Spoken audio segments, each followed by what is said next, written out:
101장 막달라 마리아가 성모님과 같이 제자들 있는 데로 온다. 선생님, 오늘 아마 폭풍우가 있을 것 같습니다. 헤르몬산 뒤에서 오는 저 낯빛 같은 구름들을 보십니까? 또 호숫물이 얼마나 주름지는지 보십니까? 그리고 동남풍의 더운 기운과 갈마드는 북풍의 찬 기운을 느끼시지요. 폭풍우의 분명한 표가 되는 회오리 바람도 불고요. 얼마나 있으면 오겠느냐, 시몬아. 9시가 되기 전에 올 것입니다. 어부들이 얼마나 서둘러 돌아오는지 보십시오. 저 사람들은 호수가 위협하는 것을 느낍니다.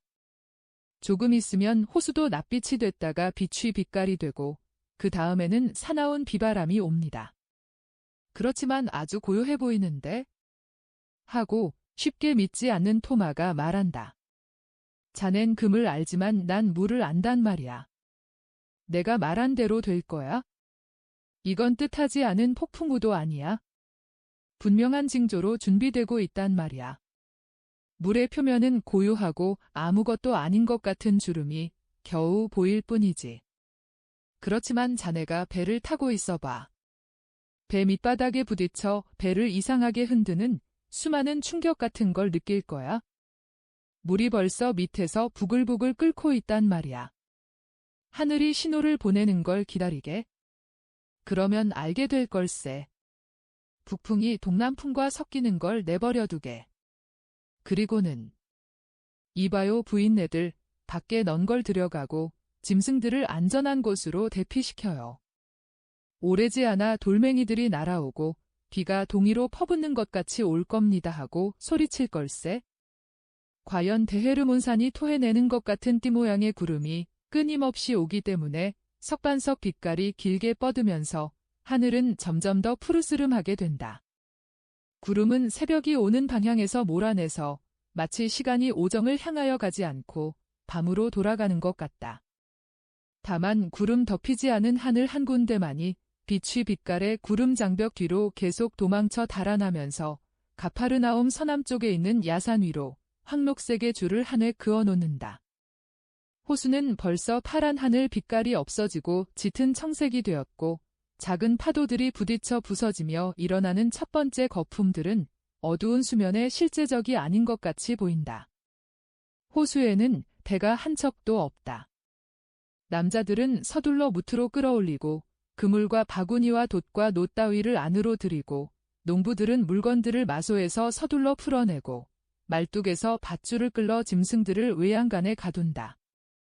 여인들은 비가 오기 전에 서둘러 샘에 가거나 그렇지 않으면 일찍 일어난 아이들을 모아서 집 안으로 들여보내고 우박이 오는 것을 느끼는 암탉들 모양으로 마음을 써서 문들을 닫는다. 시몬아, 나하고 같이 가자. 마르타의 하인을 부르고 내 사촌 야고보를 불러라. 두꺼운 천을, 두껍고 넓은 천을 가져오너라. 두 여인이 길을 오고 있으니 마중을 가야 한다. 베드로는 이상하다는 듯이 예수를 쳐다본다. 그러나 지체하지 않고 복종한다. 그리고 마을을 건너질러 남쪽을 향하여 뛰어가면서 길에서 시몬이 묻는다. 그런데 그 여인들이 누굽니까? 내 어머니와 막달라의 마리아다. 하도 놀라서 베드로는 한동안 땅에 못 박힌 듯이 걸음을 멈추고 말한다. 선생님의 어머님과 막달라의 마리아요? 함께요. 그리고는 예수께서 걸음을 멈추지 않으시고 야고보와 하인도 멈추지 않으므로 다시 뛰기 시작한다. 그러나 다시 말한다. 선생님의 어머님과 막달라의 마리아가 함께. 언제부터요? 마리아가 오직 예수의 마리아만이 된 때부터이다. 시몬아, 빨리 해라. 빗방울이 듣기 시작한다. 그리고 베드로는 자기보다 키가 더 크고 걸음이 더 빠른 동행들만큼 빨리 가려고 애쓴다. 이제는 점점 더 세차게 부는 바람에 불려서 먼지가 구름같이 일어난다. 그 바람은 호수를 부수고 들어올려 물마루를 만들어 놓는데 이것들이 호숫가로 밀려와 요란스러운 소리를 내며 부서진다. 호수를 볼 수가 있을 때에는 호수가 물이 미친 듯이 끓고 있는 어마어마하게 큰 솥같이 되는 것을 볼 수 있다. 적어도 1미터는 되는 파도들이 사방으로 달아나서 서로 부딪혀서 섞여서 올라오고 서로 갈라져서 반대 방향으로 달려가서 다른 파도를 찾아서 다시 부딪힌다. 마치 거품과 물마루와 불룩한 곱사등 같은 파도들과 요란스러운 소리와 으르렁거림과 호숫가에 가장 가까운 집에까지 이르는 물줄기들이 뒤엉기어 싸우는 것과 같다. 집에 가려서 보이지 않게 될 때에는 나무들을 구부리고 잎과 열매들을 떨어뜨리는 바람에 윙윙거리는 소리와 점점 더 자주 더 세게 번쩍거리는 번개에 뒤이어 위협하듯 길게 계속되는 천둥 소리보다도 더 요란한 소리로 호수가 있다는 것을 느끼게 된다. 여인들이 얼마나 무서워하겠어. 하고 베드로가 숨을 몰아 쉬며 말한다. 내 어머니는 무서워하지 않으신다. 마리아는 어떤지 모르겠다. 그러나 우리가 빨리 가지 않으면 흠뻑 젖을 것이다.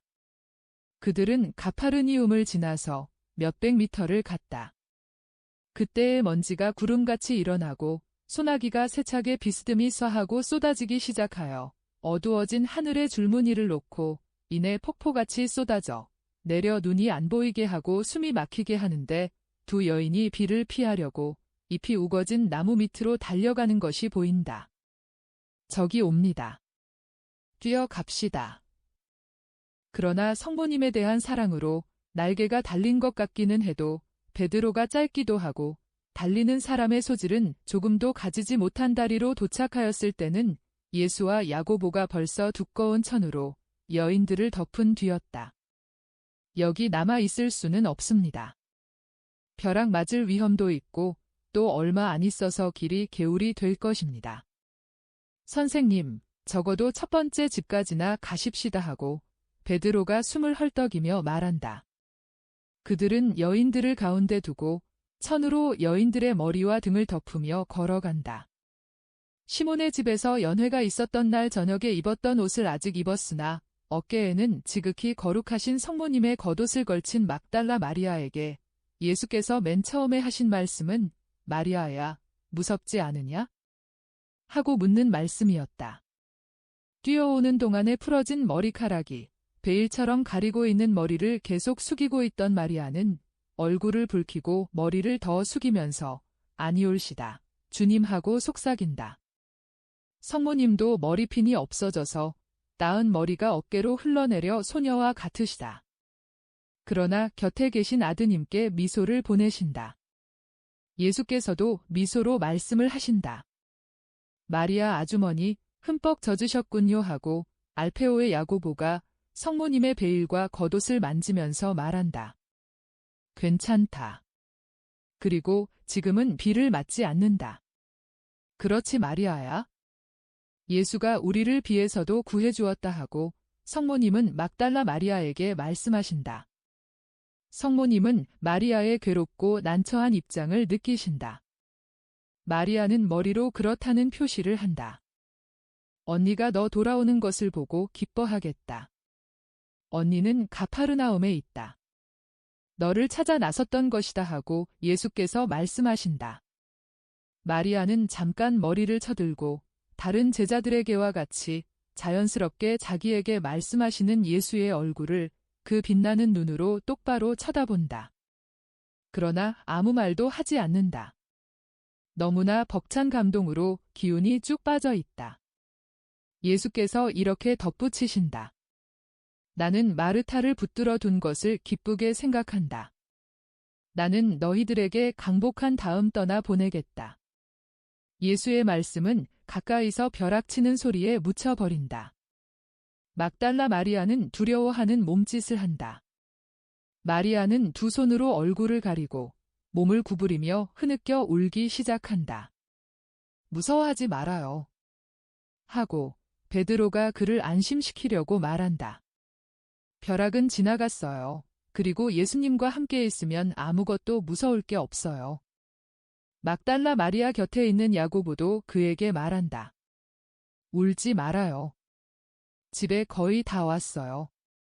저는 무서워서 우는 것이 아닙니다. 저는 선생님께서 제게 강복을 주시겠다고 말씀하셨기 때문에 우는 것입니다. 제게. 그러면서 다른 말을 하지 못한다. 성모님이 마리아를 진정시키시려고 개입하시며 말씀하신다. 마리아, 너는 이미 내 심한 비바람을 지나왔다. 이제는 모든 것이 맑고 평화롭다. 그렇지, 아들아. 예, 어머니, 그것이 틀림없는 사실입니다. 얼마 안 있어 해가 다시 날 것이고, 그러면 모든 것이 어제보다 더 아름답고, 더 깨끗하고 더 신선할 것입니다. 마리아야, 내 경우도 이와 같을 것이다. 성모님은 막달라 마리아의 손을 꼭 쥐면서 다시 말씀하신다. 나는 내가 한 말을 마르타에게 해주겠다. 나는 마르타를 즉시 보고 그의 마리아가 얼마나 착한 뜻을 가슴 가득히 안고 있는지 말해줄 수 있는 것에 기쁘다. 진흙탕 속을 걸어가며 많은 비를 맞던 베드로가 비를 피할 곳을 청하러 어떤 집으로 가려고 천 밑에서 나간다. 아니다. 시몬아. 모두 우리 집으로 돌아가는 것이 더 낫다. 그렇지. 하고 예수께서 말씀하신다. 모두가 찬성하고 베드로는 다시 천 밑으로 들어온다. 가파르나움의 거리는 텅 비었다. 거리에는 바람이 휘몰아치고 비가 줄기차게 내리며 천둥 번개가 치고 이제는 우박이 옥상과 집의 정면을 요란스럽게 두드리며 튀어오른다. 호수는 너무도 위압적이어서 무섭기까지 하다. 호숫가에 있는 집들은 모래밭이 이제는 없어졌기 때문에 직접 파도에 얻어맞는다. 파도를 피하여 집 근처에까지 끌어올린 배들은 어떻게나 물이 가득 찼는지 난파선들과 같다. 파도가 칠 때마다 배에까지 와서 벌써 그 안에 있는 물을 넘치게 한다. 일행은 커다란 늪처럼 되어서 움직이는 물 위에 물건 조각들이 떠다니는 정원으로 뛰어 들어가고 거기서 모든 사람이 모여있는 부엌으로 들어간다. 마르타는 성모님이 손을 잡고 계신 동생을 보고는 날카로운 소리를 지른다. 마르타는 그렇게 하면 얼마나 옷이 젖을지는 알아차리지도 못하고 동생의 목을 껴안고 입맞춤하면서 부른다. 미리야, 미리야, 내 기쁨. 하고. 그것은 아마 막달라 마리아가 아주 어렸을 적에 그들이 쓰던 애칭인 모양이다. 마리아는 몸을 기울이고 머리를 언니의 어깨에 얹고 마르타의 어두운 빛깔의 옷을 베일과 같은 숱한 금발로 덮으면서 운다. 불을 켜놓은 작은 등불이 없애지 못하는 어두움을 쫓으려고 피우는 나뭇가지에 불만이 타고 있는 어두운 부엌에 빛나는 것은 오직 그 금발뿐이다. 제자들은 어안이 벙벙하고 마르타의 날카로운 외침을 듣고 나타난 집주인과 그의 아내도 깜짝 놀란다. 그러나 이들은 이해할 수 있는 호기심의 순간이 지난 다음에는 슬그머니 물러간다. 열광적인 포옹이 조금 진정되자 마르타는 새삼스럽게 예수와 성모님과 이렇게 모두 함께 도착한 것들을 생각하면서 동생과 성모님과 예수께 말을 물어보는데 꼭 누구에게 묻는 것인지는 말하지 못하겠다. 아니 그런데 어떻게? 우리가 모두 함께 모인 것이 어떻게 된 일입니까?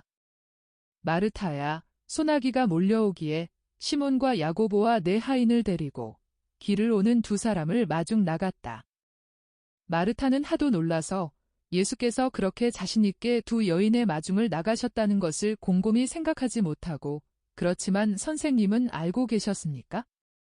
하고 묻지도 않는다. 토마가 그 말을 예수께 여쭈어 본다. 그러나 마르타가 동생에게 그렇지만 내가 마리아 어머님과 같이 있다니 어떻게 된 일이냐? 하고 묻는 바람에 대답을 듣지 못한다. 막달라 마리아는 고개를 숙인다. 성모님이 마리아를 도와주시려고 그의 손을 잡고 말씀하신다. 마리아는 목적지에 가는 길을 가르쳐 줄 수 있는 사람이 있는 곳에 가는 길손처럼 나를 찾아왔다. 그리고 어떻게 해야 예수의 사람이 되는지 가르쳐 주세요 하고 말했다. 오. 마리아는 참되고 온전한 의지를 가지고 있었기 때문에 이내 이 지혜를 알아듣고 배웠다. 그래서 나는 마리아가 준비가 다 된 것을 즉시 발견하고 이렇게 손을 잡고 내 아들 너와 착한 마르타 너와 동료 제자 자네들에게 데리고 와서 여기 그의 주님과 형제들에게 초자연적인 기쁨만을 줄 제자와 자매가 왔다고 말하려고 했다. 내 말을 믿고 예수와 내가 마리아를 사랑하는 것과 같이 모두 마리아를 사랑해요. 그러니까 사도들은 세 자매에게 인사를 하려고 가까이 온다. 호기심이 좀 있었다는 것도 있을 수 있는 일이었다. 그러나 어쩌겠는가? 사실 그들은 아직 인간들인 것을. 베드로가 사려 깊게 이렇게 말한다. 만사가 잘 됐어. 자네들은 어머님과 자매에게 도움과 거룩한 우정을 보장하네. 그렇지만 어머님과 자매가 흠뻑 젖었다는 걸 생각해야 할 거야.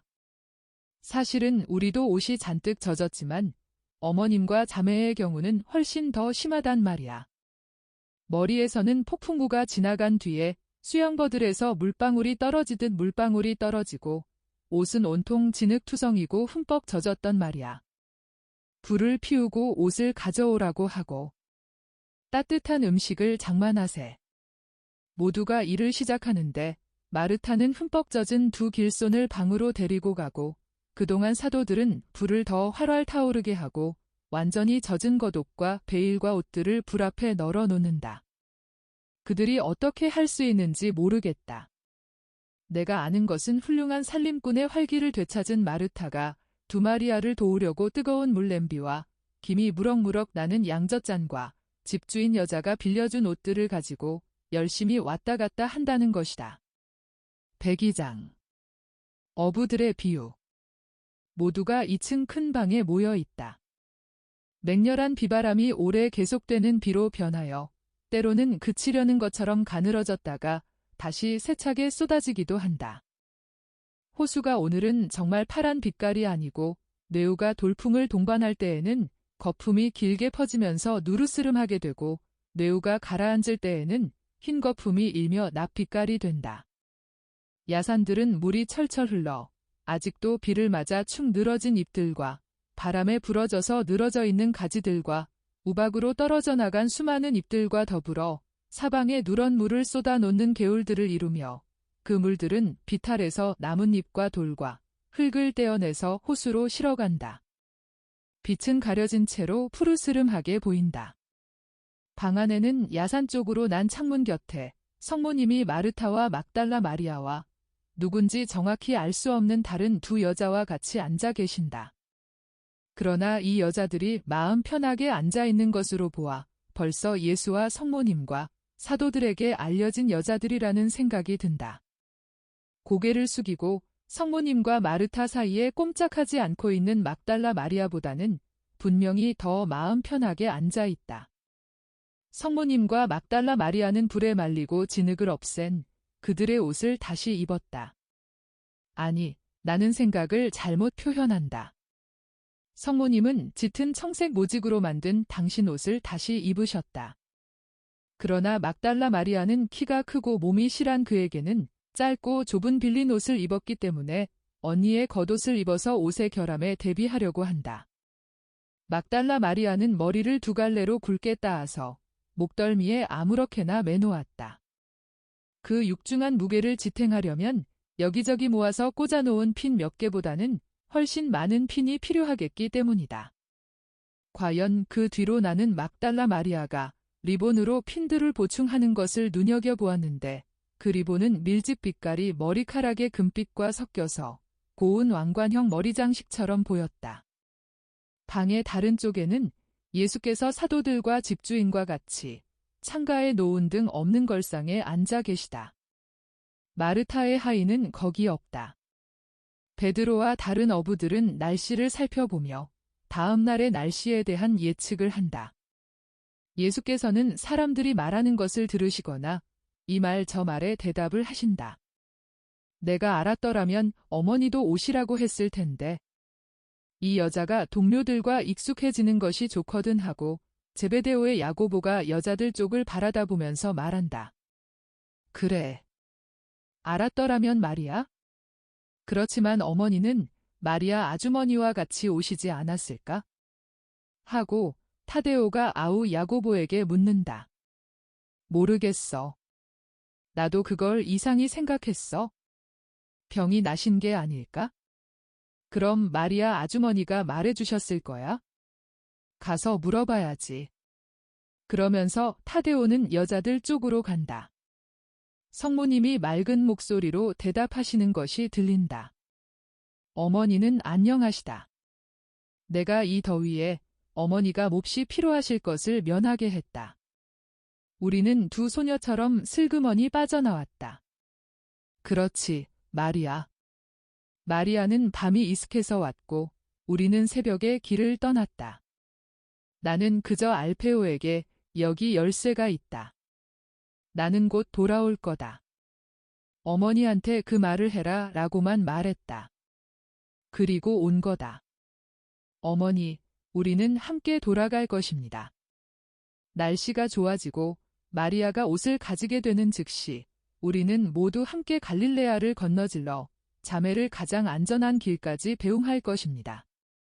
이렇게 하면 자매를 폴피레아와 수산나와 필립보와 바르톨로메오, 너희 아내와 딸들도 알게 될 것이다.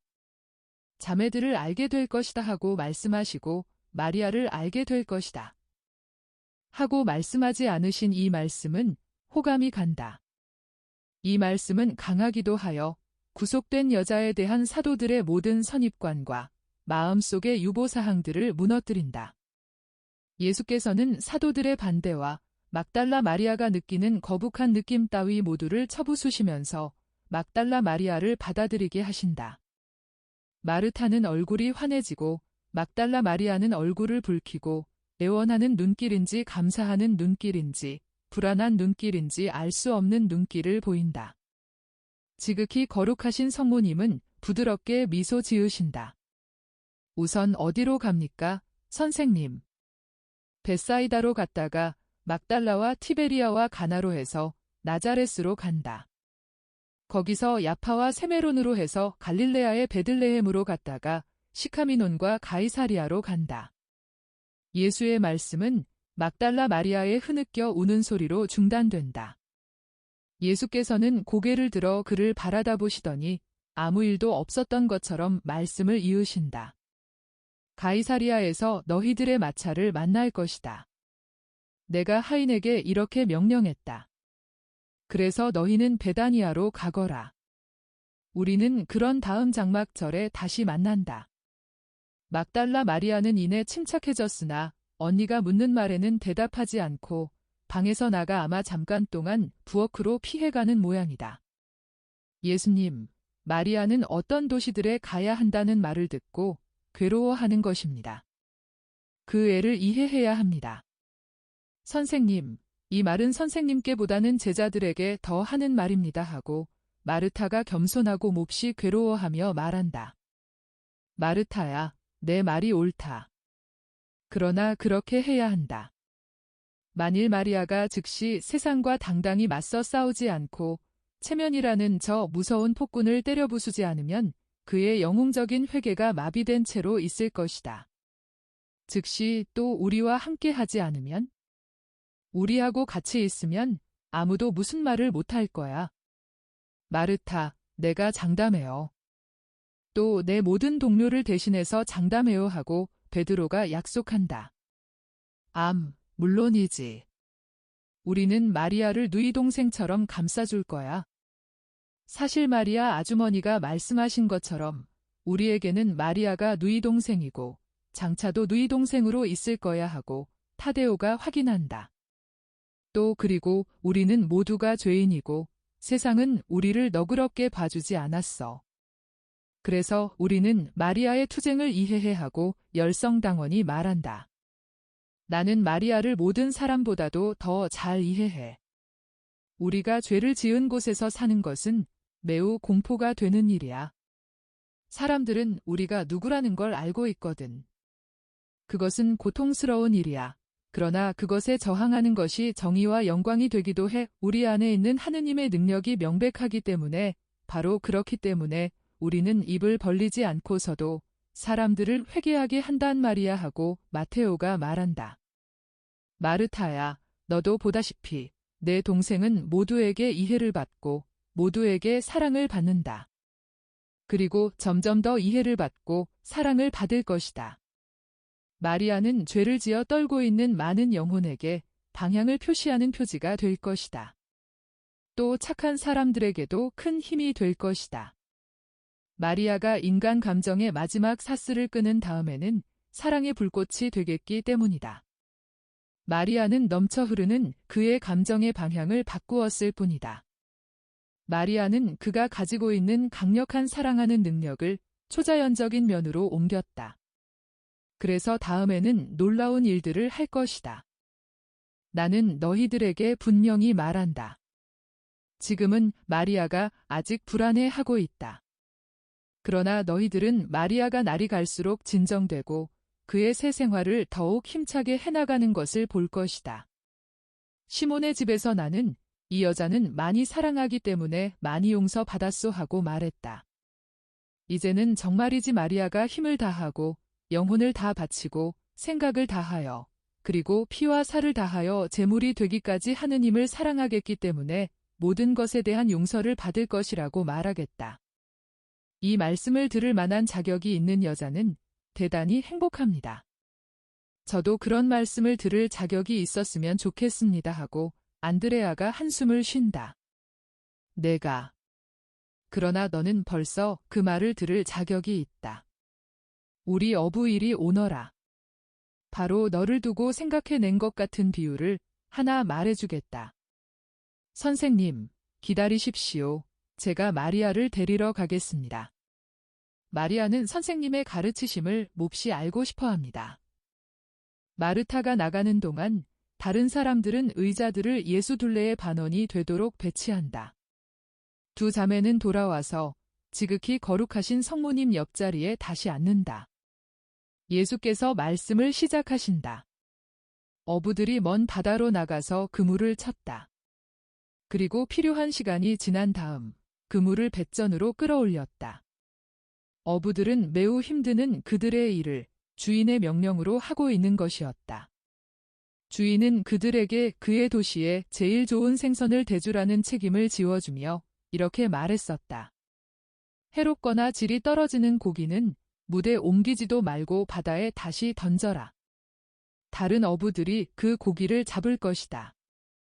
그 어부들은 다른 주인을 위해서 일하는데 그 주인의 도시에서는 해로운 것과 내 적의 도시를 점점 더 끔찍하게 만드는 것을 먹기 때문에 그 고기들을 그리로 가져갈 것이다. 아름답고 빛나고 거룩한 내 도시에는 건강에 해로운 것은 아무것도 들어와서는 안 된다. 그물을 배에 끌어올리고 나서 어부들은 고기들을 고르기 시작했다. 고기는 많았고 모양과 크기와 빛깔이 모두 달랐다. 보기에는 훌륭하지만 살이 가시투성이이고 맛이 고약한 고기들이 있었는데 배에는 진흙과 썩어가는 벌레와 풀이 잔뜩 들어있어 고기의 살의 고약한 맛을 더 고약하게 만드는 것이었다. 이와 반대로 보기에 기분 나쁘고 생김새가 꼭 살인범이나 악몽에서 보는 괴물 같은 고기들도 있었다. 그러나 어부들은 그 고기살이 매우 맛있다는 것을 알고 있었다. 또 하찮은 것들이기 때문에 지나쳐 버리는 고기들도 있었다. 어부들은 일하고 또 일했다. 바구니들에는 벌써 맛 좋은 생선들이 가득 찼고 그물에는 하찮은 고기들이 있었다. 이제 이만하면 됐다. 바구니들이 가득 찼으니 나머지는 모두 바다에 던져버리세 하고 많은 어부가 말했다. 그러나 다른 사람들이 손에 잡히는 고기들은 자랑하거나 놀리거나 하는데 말을 별로 하지 않았던 그중 한 사람은 그대로 남아서 그물 속을 뒤져서 잔챙이들 가운데에서 두세 마리 고기를 더 찾아내서 바구니에 있는 다른 고기들 위에 얹었다. 그러니까 다른 어부들이 이렇게 말했다. 아니, 뭘 하는 거야? 바구니들이 가득 차서 아주 훌륭한데 그 위에다 그 보잘것없는 고기를 빗두루 올려놔서 바구니들을 망친단 말이야. 자넨 그 고기를 제일 훌륭한 놈으로 되게 하려는 것 같구먼. 나 하는 대로 가만 내버려 두게.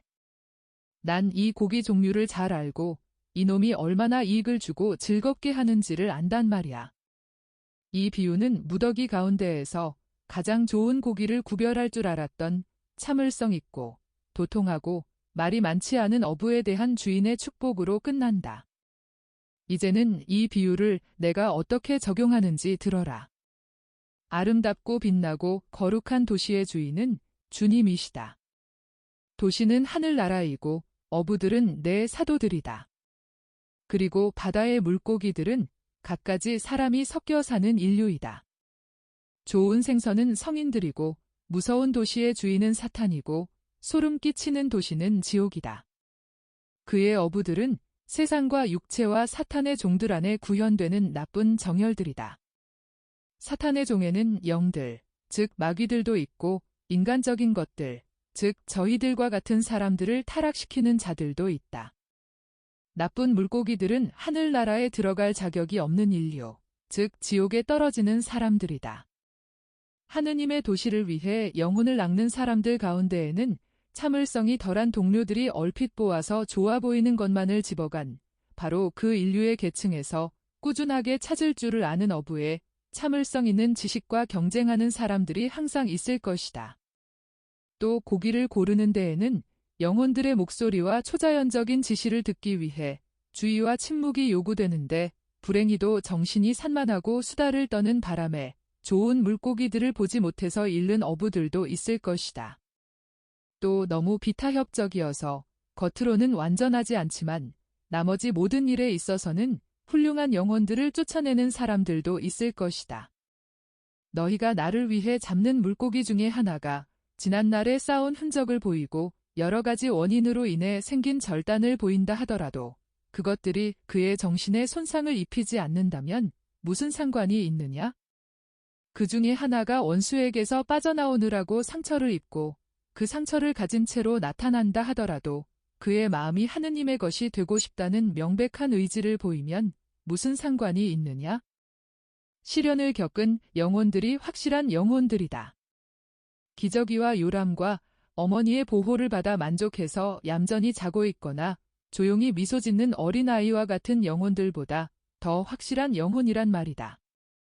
그런 어린아이들은 나중에 철이 나고 나이가 들면서 나타나는 생활의 변천으로 인해 뜻하지 않은 탈선을 하는 마음 아픈 사건들을 일으켜 놀라게 할 수도 있는 것이다.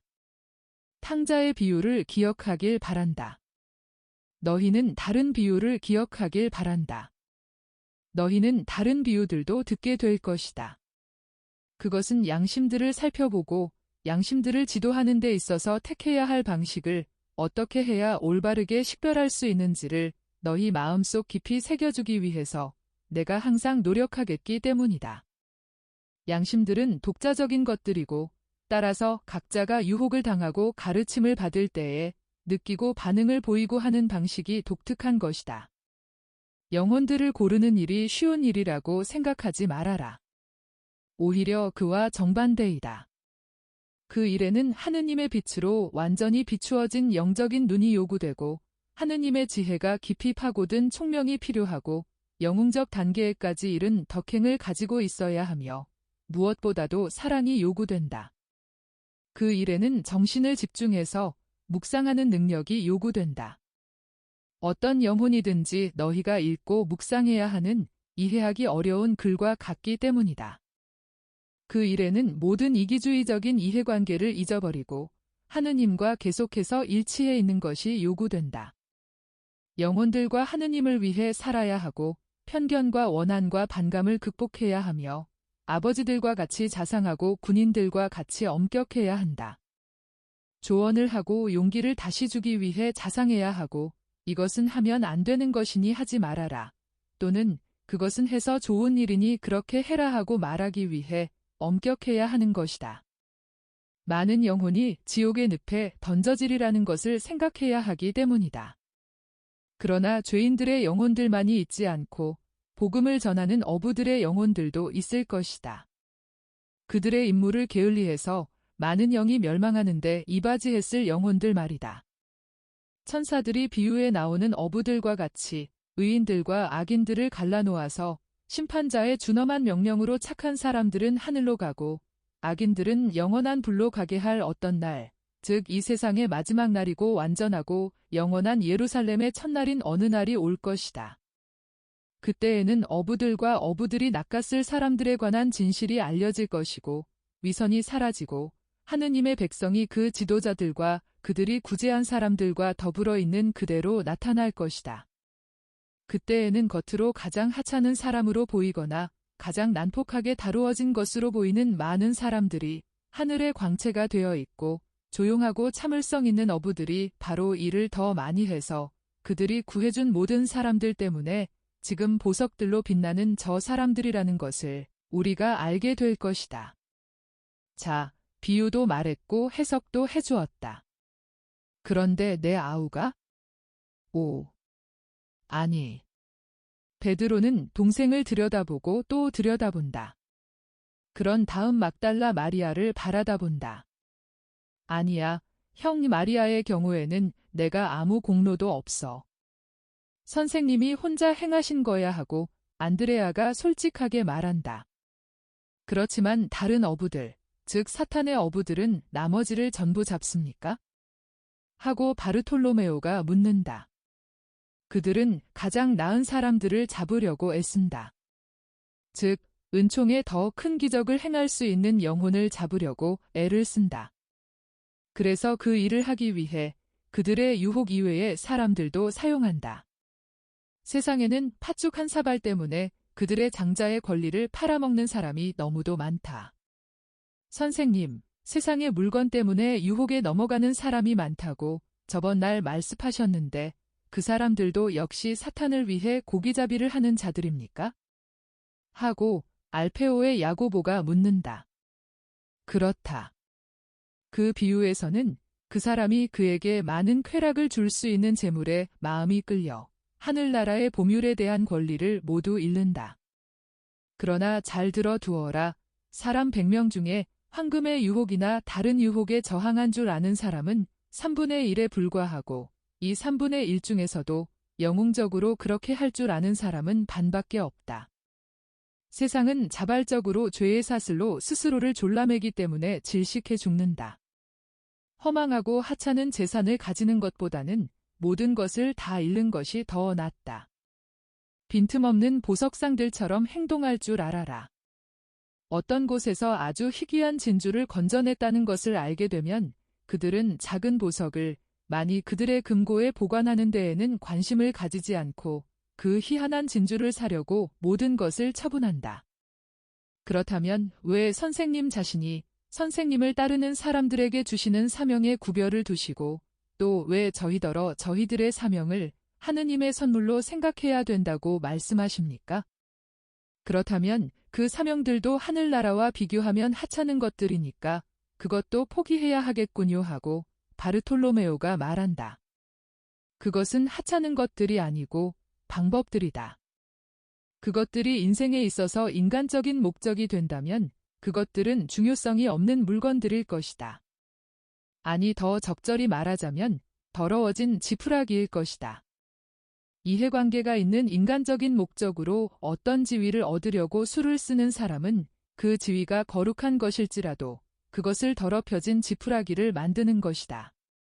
그러나 그 지위를 순종으로 받아들여 즐거운 의무와 전적인 재물을 만들면 너희는 그것을 가지고 아주 희귀한 진주를 만들 것이다. 사명은 그것을 전적으로 다하면 재물이 되고 순교가 되고 영광이 된다. 사명은 눈물과 땀과 피를 흐르게 한다. 그러나 영원한 왕위의 왕관을 만든다. 선생님은 정말 무슨 질문에든지 다 대답할 줄 아시는군요. 그러나 내 말을 알아들었느냐? 날마다 볼 수 있는 것들에서 얻어내는 비유로 말하는 것. 그렇기는 해도 초자연적인 빛으로 비추어져서 영원한 것에 대한 설명이 되게 하는 비유로 말하는 것을 알아들었느냐? 예, 선생님. 그러면 군중을 가르치는 방법을 기억하여라. 율법 교사들과 선생들의 비법은 바로 기억력이기 때문이다. 정말 잘 들어두어라. 하늘나라를 차지하는 것을 보장해주는 지혜를 배운 너희들 각자는 마치 자기 가족에게 유익한 것들을 금고에서 꺼내서 오래된 물건이나 새 물건을 오직 그의 자녀들의 행복을 마련한다는 목적만을 위해서 쓰는 가장과 같다. 비가 그쳤다. 여자들을 조용히 내버려 두고 우리는 저 세상 것에 대해 정신의 눈을 뜨게 될 늙은 토비아에게로 가자. 여자들에게 평화가 있기를.